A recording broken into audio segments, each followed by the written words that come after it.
बिल्कुल विरोध करती है। सिर्फ रसूल Thank you, sir.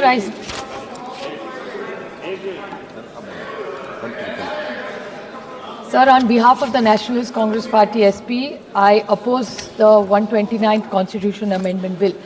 Clearly, most of my colleagues have made the three most important points: that this is completely against federalism and the Constitution of India. The centre and the states have their own tenures and terms. So I think to mix the two is not fair, because the Article 356, because just last week, sir, we debated Article 356, and in the case of S.R. Bommai versus the Constitution of India, dissolving of assemblies was something which both sides have objected, and both sides have done it.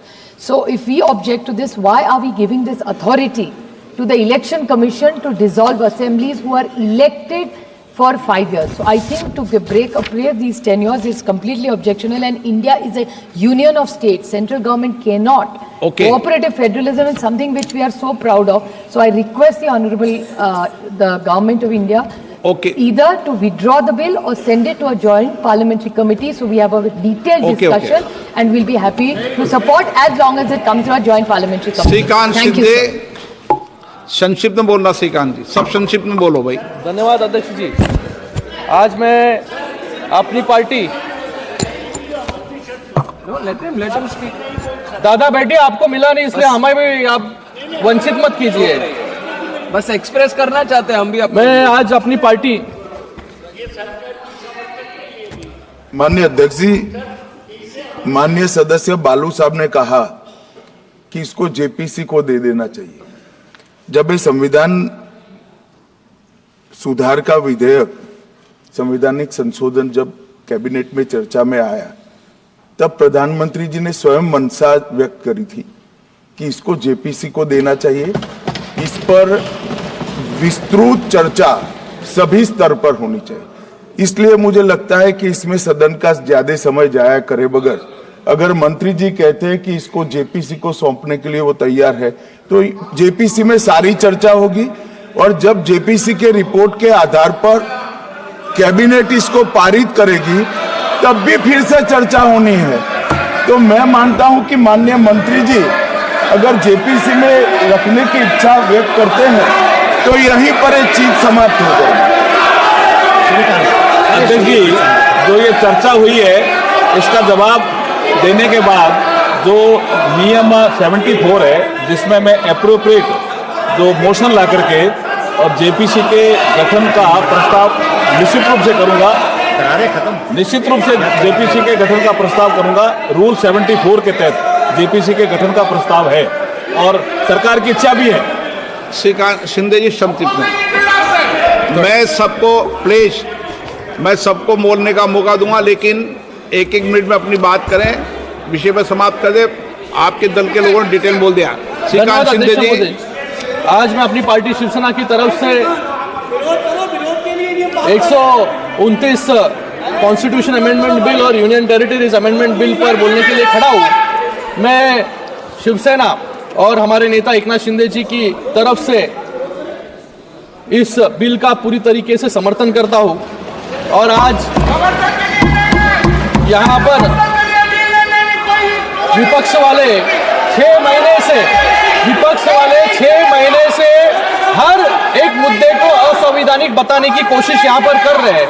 मुझे लगता है कि reform शब्द जब ये आता है, तभी कांग्रेस को रिफॉर्म शब्द से ही एलर्जी यहाँ पर मुझे लगता है कि कांग्रेस को है।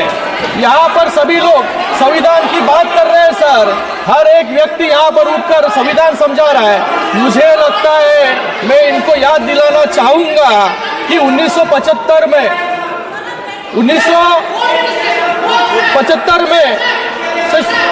इंदिरा गांधी सर, ये बिल जो 1975 को शुरू करता हूँ, इंदिरा गांधी जी को इलाहाबाद हाईकोर्ट ने इलेक्शन मैल प्रैक्टिस। अरे वो विषय क्या है, आप संक्षिप्त में करिए। सर एक पॉइंट बोल रहा हूँ सर, यानी इलेक्शन मैल प्रैक्टिस और यानी चुनावी भ्रष्टाचार के लिए गिनती पाया और 6 साल के लिए डिस्क्वालीफाई कर दिया।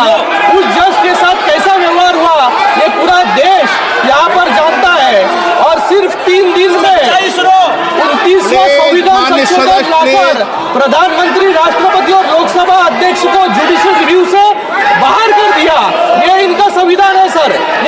प्लीज माननीय सदस्य please please no no please no no no माननीय प्लीज। ये बिल क्यों जरूरी है, ये 2 पॉइंट्स में समझाना चाहूंगा सर। समझ गए आप? NK Premchandan ji, NK Premchand please please. Covid समिति जो गठित हुई, उन्होंने वाइड पब्लिक कंसल्टेशन किया। स्पीकर सर 47 राजनीतिक दलों ने अपनी राय प्रस्तुत की। Speaker sir, thank you very much for affording me this opportunity to speak on the introduction of the bill. Hey, Gogoida, NK Premchandan ji, Dharmendra ji, sir, NK Premchandan ji. thank you very much, Mr. Speaker sir, for affording me this opportunity to oppose the introduction of the bill. Please Sir, please on behalf of my party, sir, on behalf of my party, एक second sir Covid समिति की report है, उन्होंने wide public consultation किया sir कि 47 राजनीतिक दलों ने अपनी राय प्रस्तुत की, जिसमें 32 दलों ने वन नेशन वन इलेक्शन को ओके। समर्थन किया। ये एनके दिखाता है कि प्रेमचंदन जी, देश के अधिकतर एनके प्रेमचंदन जी, राजनीतिक दल प्लीज, सुधार की आवश्यकता है। Supriya ji, क्या sir, on तरीका है? behalf of my party, क्या तरीका है? sir, on behalf of my party, sir, Speaker sir, Gagoji, Speaker sir, on behalf of my party, Revolutionary Socialist Party, RSP, I vehemently oppose the introduction of the bill, this Constitution Amendment Bill. Sir, on 3 grounds, I will confine to the points the legislative competence only.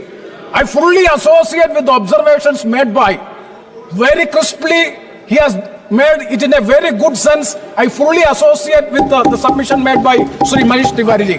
Sir, 3 grounds. Number 1 is, it attacked the basic root of federalism of the Constitution.